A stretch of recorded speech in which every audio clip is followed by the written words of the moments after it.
Heather and Chad.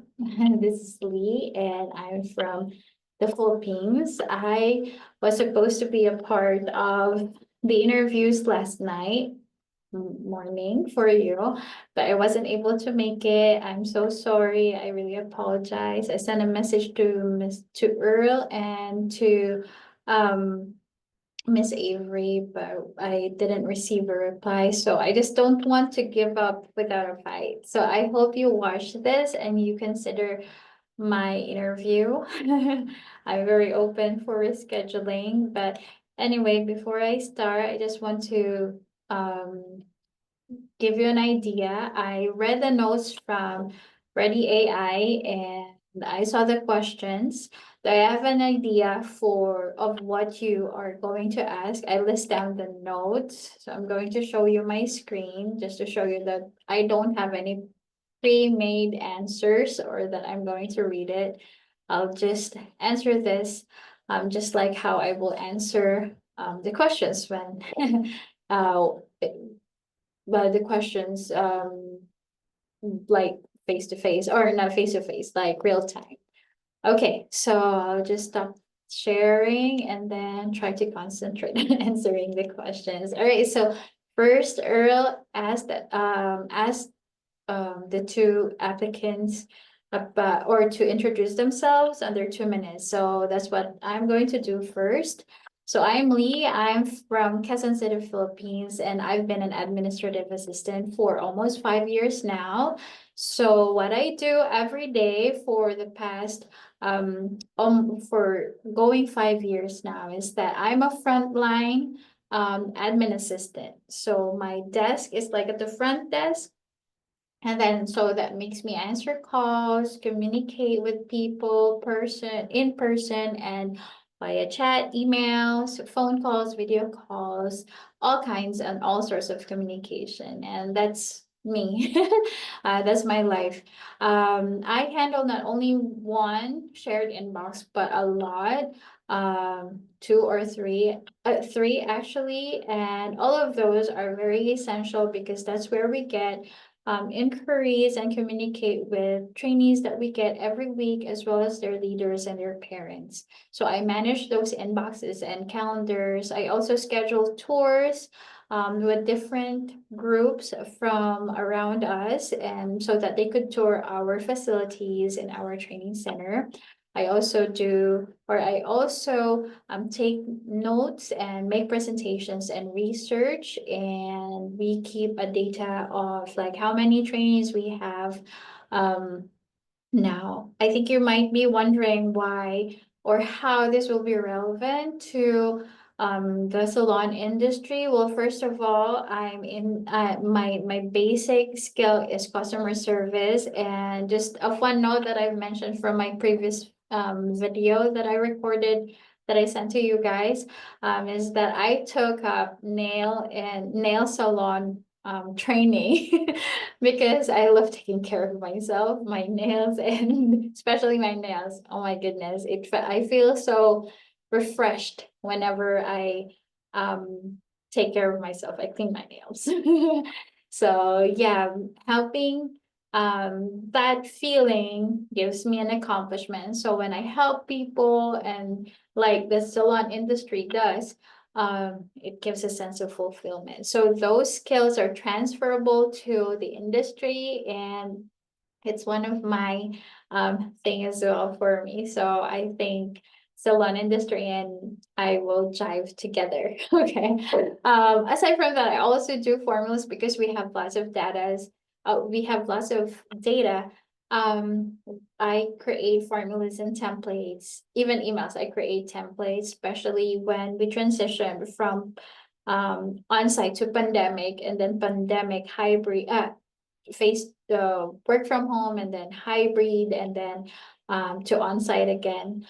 So I during those phases, I was the one who revised our SOPs for the staff, for the admin task and the teaching staff, and also the processes of sending communications, receiving trainees, things like that. So I'm very familiar with that. I'm also a volunteer social media manager for my church's educational efforts. And so I manage and plan events for them, and also do content creation and graphics for the announcements. And I also have a client, LTR marketing, digital marketing.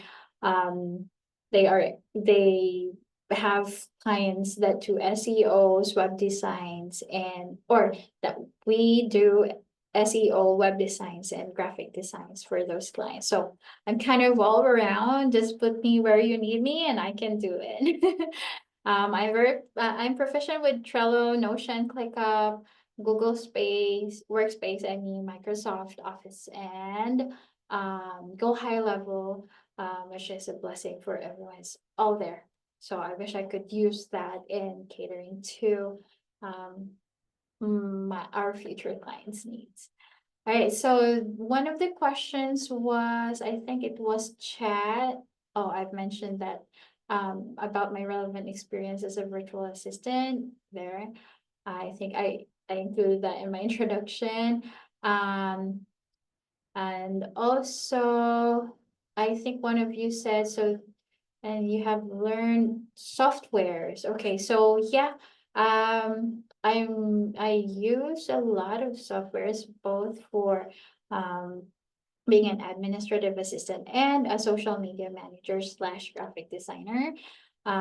So I could uh use Excel proficiently. Excel is my life. It keeps me up to date, not missing anyone, making sure everyone has their own best, especially we're accommodating our trainees here for like 3 weeks to 3 months or 4 months. And so everything needs to be in place. Everyone needs to have their place. So I'm very familiar with that. I think that another question is like, how can I make sure I just put flight details on my notes? So, I think it was Heather who asked, like, or chat who asked, like, how to ensure that you checked in to your flights 24 hours before check-in time. Yeah. Okay, so for me, I am a very organized person. Calendar, aside from Excel, calendar is my life. If you could see my calendar, my personal Google Calendar, it is time blocked. Like from the time I wake up, I read first, and then um time to travel, and then a block for work, office work, and stuff like that. So I'll use that as well to make sure to link reminders to you, your email, so you and I will be reminded. Okay, so aside from those, I will also check in with flight details, and also make sure that your flight itineraries, I have a copy of that, or if I will be the one who will make it, I'll make sure that it will be that I will set reminders even before the set time, so that I also have time to remind you. And also I would check flight details, and also make sure that you confirm that you get the details, and also I could check in if I have the flight details, I could check in for you as well. Yeah. Um, and yeah, for Excel, I think you also asked about proficiency in Excel. As I've told you, Excel is my life. Um, and so I can do formulas, I could do multiple sheets and convert it into like a program. What's it called?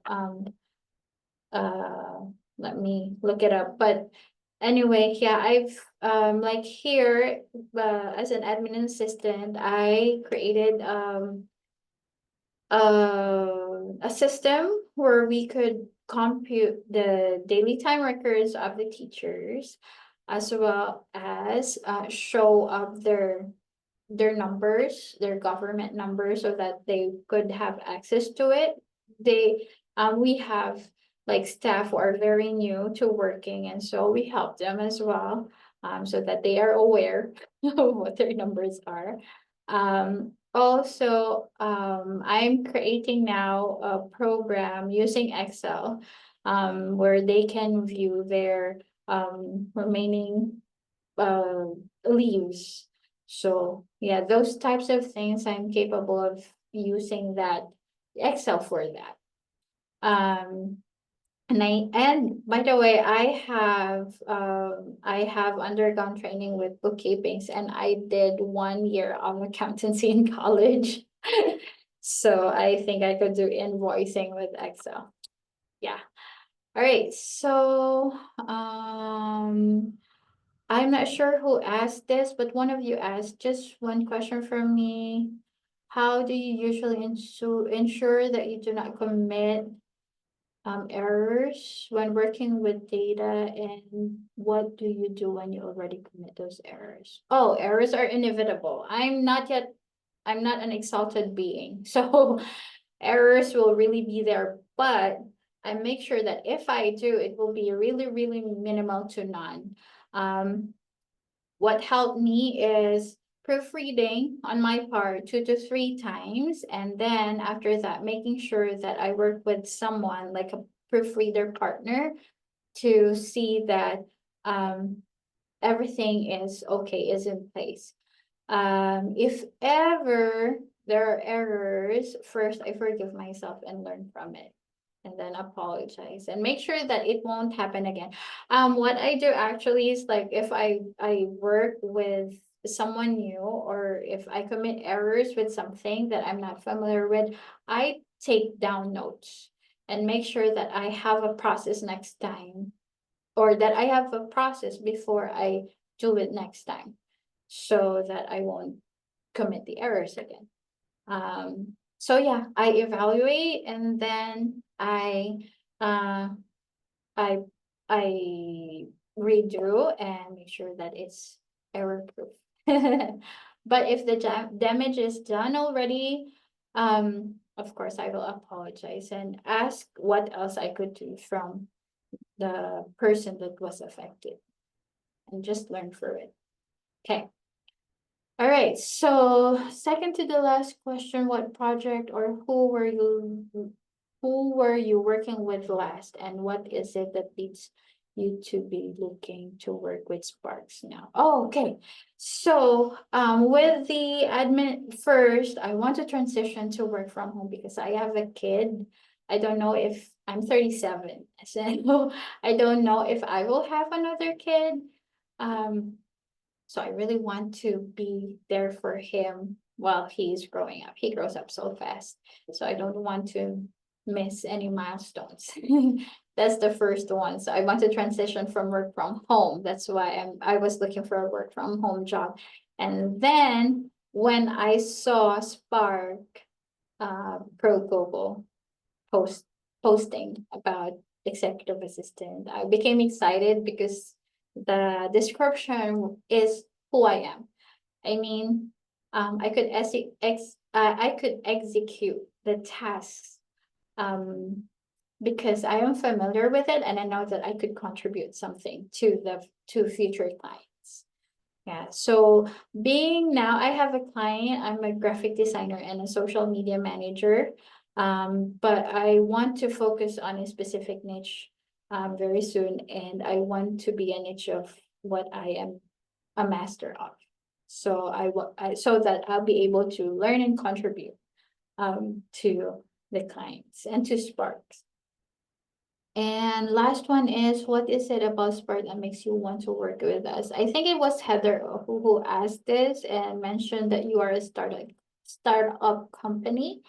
Um, you know what? That is one of the reasons why I want to pursue my application with Sparks, because I have experienced working from scratch, like from during the pandemic, and I experienced like going through phases um with an organization who is like um finding their way through stuff. So when during the previous interview, when it was mentioned that most of the clients or Spark is a startup company, and that some of the clients will not have will or hasn't had any virtual assistant before. It made me excited because that means that I could see a person's and a company's growth because of my help. That's one, it's a fulfillment for me. And then second is that startup companies with assistants work hand in hand more. So it'll be a tag team. So that will be good. So that means that there will be collaboration and there will be trial and error. I'm ready for that. But being in a startup team and with Spark, who I think are very warm and welcoming, is a very good working environment for me. So that will be a plus for me if I could work, and for everyone, I think, because you can have my skills. I could help you with almost everything from marketing to invoicing to doing calls or lead generation. Um, but the working environment for both of us, for Spark Pro Global and for the clients, will be very healthy. And that is what I think will make a business grow if all of the employees are happy, if the environment is healthy to work in. And so that's it. I hope you still watch this video of me recording, or give me another chance for a final interview. Um, that's it. Thank you so much. Have a good day. Bye.